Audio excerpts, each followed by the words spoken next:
I still remember the way the city lights blurred through the rain that Monday morning, the way the droplets traced little rivers down the glass of my office window as if the whole world were quietly exhaling with me.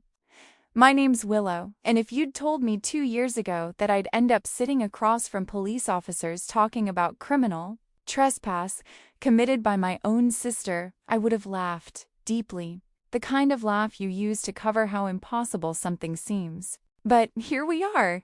I built my life molecule by molecule, late nights, energy drinks, fluorescent lights humming while I calculated drug stability data in spreadsheets no one but me ever saw. That's the glamorous secret behind self-made. It looks nothing like people imagine. It looks like exhaustion and microwave dinners at midnight.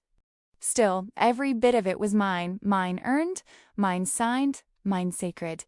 And I thought the one place in the world where that security could breathe alive was my little house by the ocean in Cannon Beach. Then came Victoria, my sister, 12 years ahead of me in age and approximately light years ahead in drama. She's the kind of person who could make sunshine sound like her idea and your own effort appear as a favor she did for you. Dad always adored that about her, called it charm. I called it what it was, survival by manipulation. But for decades, I stayed quiet, played the good daughter, kept peace that cut like paper every time I smiled at family dinners. Until the day she decided that my beach house was hers. The way it started wasn't dramatic at all. Over brunch, typical. Victoria with her endless to-do lists that contained nothing but vague projects.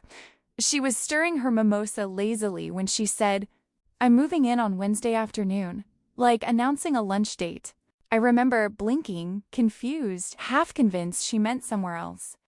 Dad sat right there buttering his toast, as if she'd said she was adopting a cat. "Dad already gave me the final approval," she added, tapping one manicured nail against her glass. That nail might as well have been a gavel. "Dad," I had said, so softly I barely recognized my own voice, "the house is mine. You know that, right?" He didn't meet my eyes. He seldom did when the conversation tilted toward fairness. His sigh was the same one I'd heard my entire childhood, that disappointed patriarch exhale custom-made to make me feel 7 years old again. "You have plenty, Willow. Your sister's had a tough year. Family shares, sweetheart. You know when anger burns quiet, it hums inside your skin like a hidden frequency." I just nodded then, but something in me finally snapped a few hours later back in my office. The rain on the windows, the muted hum of my team discussing assay validations in the next room, it all felt far away as I opened the security app on my phone. I had upgraded the system 3 months prior, after finding wine bottles that weren't mine and my luxury exfoliant mysteriously drained to half. She'd been inside already, without asking. That day, with hands that didn't shake enough for how angry I was, I activated everything. Motion sensors calibrated, cameras nested under eaves, auto alerts set. Wednesday at 6 a.m., my sanctuary would be locked as tight as a vault. Fast forward a few days of relentless corporate chaos, FDA reports, formulation tweaks, investors wanting reassurance I hadn't lost my mind from lack of sleep, and I'm sitting 2 miles away from my own house, in a small faded paint in whose Wi-Fi just barely held. Watching the video feeds felt almost illicit, like catching the truth on hidden film for the first time. Every frame showed the life I'd built. The soft gray sofa, the artwork I'd commissioned, my ridiculous espresso machine. Peace made visible, you know? At exactly 1:30 that afternoon, her moving truck arrived. I swear the sight of that bulky vehicle pulling into my drive nearly made my pulse short-circuit. Movers in neon vests hopped out, followed by Victoria in pristine white athleisure, because of course she wears white in the rain. She stood back, directing boxes as if conducting a symphony, and I sat there whispering to my laptop screen, "No, no, no." She tried the old key. Nothing. Tried harder. The look on her face when the lock refused her, the confusion curling into irritation, was the purest justice I'd ever seen. My phone started vibrating like it was possessed. First her, then Dad. I watched her message pop up. Very funny. Let me in now. I typed slowly, deliberately. Victoria, this is private property.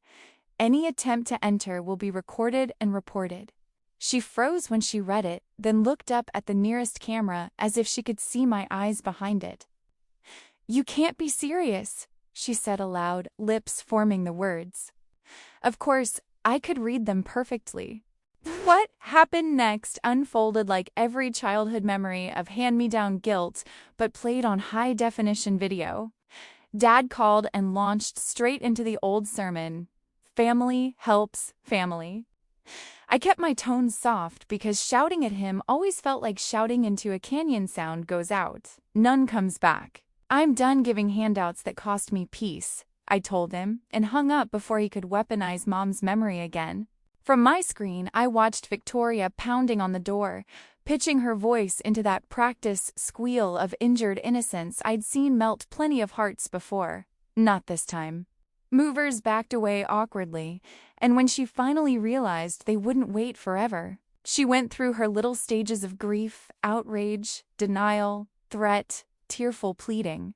Watching it live felt cruel, but also freeing. It was like years of invisible gaslighting condensed into one crisp, undeniable video file. She did eventually call a ride, tossing her overnight bag like punctuation before disappearing down the road. For about 18 hours, I thought maybe that was the end. Ha! Rookie hope. By morning, Dad's voicemails rolled in thick, repetitions of "I raised you better and your mother would be ashamed." Classic remix. I called my attorney Jeffrey, who confirmed what I already knew. I hadn't broken any law, but she might start breaking several.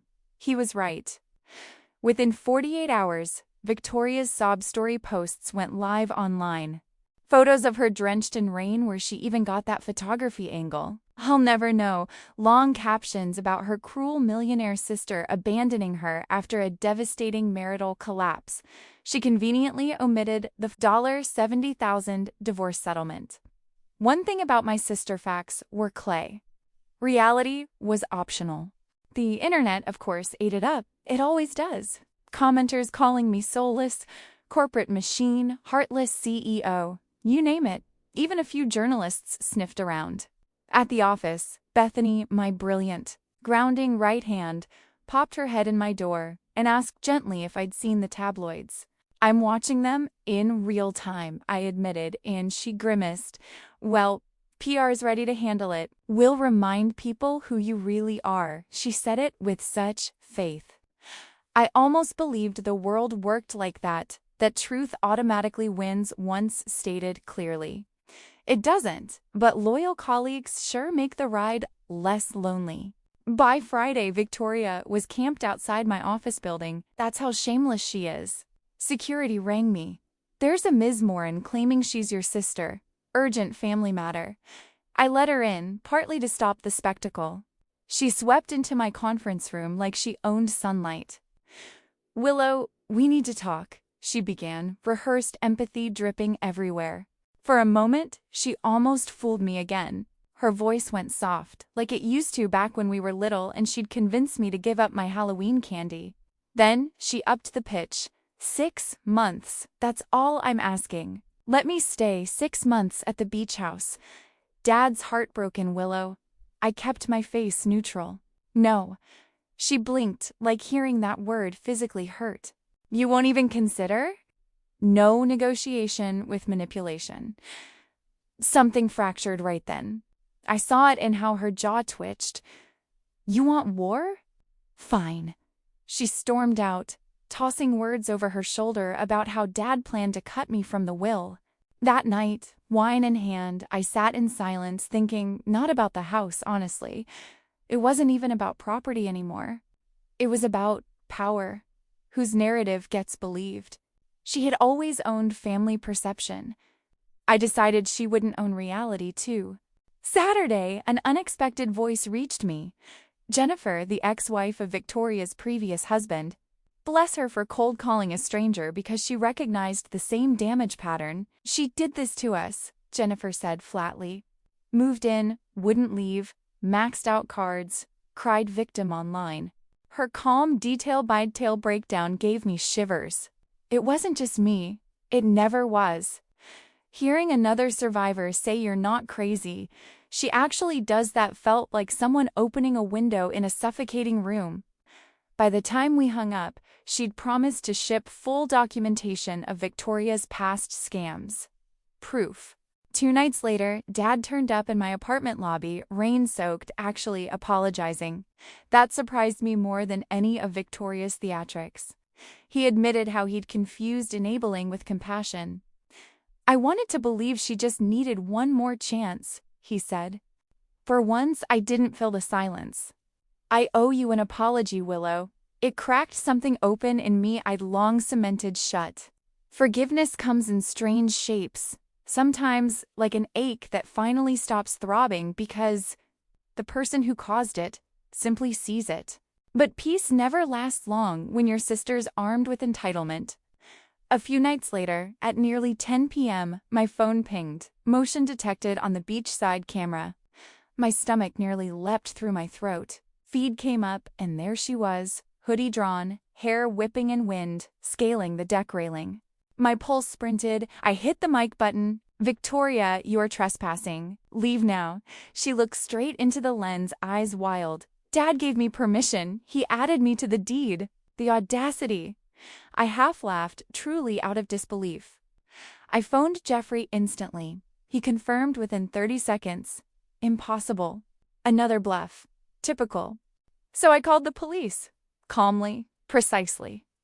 By the time officers arrived, she'd graduated from rattling handles to trying to pry open a window with a screwdriver. Watching her arrested live on camera was, how do I even say this? Awful and relieving at once. I didn't cheer. I just exhaled. The cycle was finally externalized, visible, official. The officers were gentle, but firm. One asked me to email property documents. The other narrated politely as they cuffed her because she bolted toward the sand screaming about injustice. I recorded every second. Filing the statement at the station later felt surreal. She's my sister, I kept saying, like repeating that fact might cancel the circumstance.